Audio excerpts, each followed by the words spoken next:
రోజు విశాఖపట్నంలో ఆదివాసీ సమస్యల మీద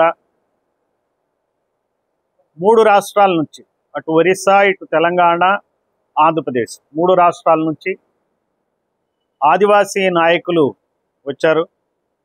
ఆదివాసీ సంఘాలు వచ్చాయి. ఈ సంఘాల నాయకులు, రాజకీయ నాయకులు అందరూ కూడా అన్ని పార్టీలకు చెందిన వాళ్ళు ఇక్కడ 2 రోజులుగా చర్చించి ఆదివాసీ చట్టాల అమలు కోసం, రాజ్యాంగపరమైనటువంటి హక్కుల సాధన కోసం ఒక సమన్వయ కమిటీని ఏర్పాటు చేయడం జరిగింది. ఈ సమన్వయ కమిటీకి చైర్మన్గా మాజీ శాసనసభ్యులు, అత్యంత అనుభవజ్ఞులు, 80 సంవత్సరాల వయసు పైబడినటువంటి చాలా డైనమిక్ లీడర్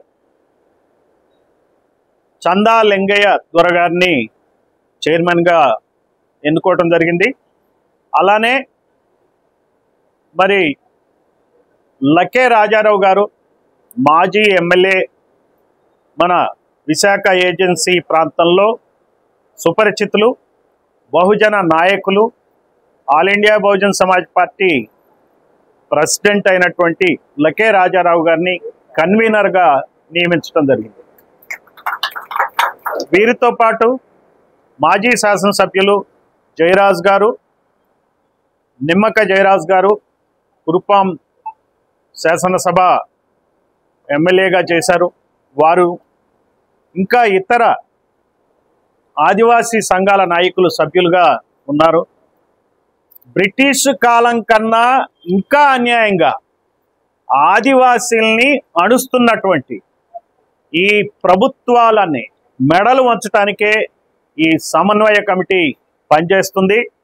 రాజకీయాలకు అతీతంగా రాజ్యాంగం ప్రసాదించినటువంటి హక్కుల్ని సాధన కోసం ఈ కమిటీ మరి పనిచేస్తుంది. విశాఖ నగరం కేంద్రంగా జాతీయ సమన్వయ కమిటీ ఏర్పాటైంది. ఈ సందర్భంగా ఆదివాసీల సమస్యలకి అన్ని పార్టీలు ఈ సమన్వయ కమిటీతో కలిసి రావాలని చెప్పి కోరుతున్నా.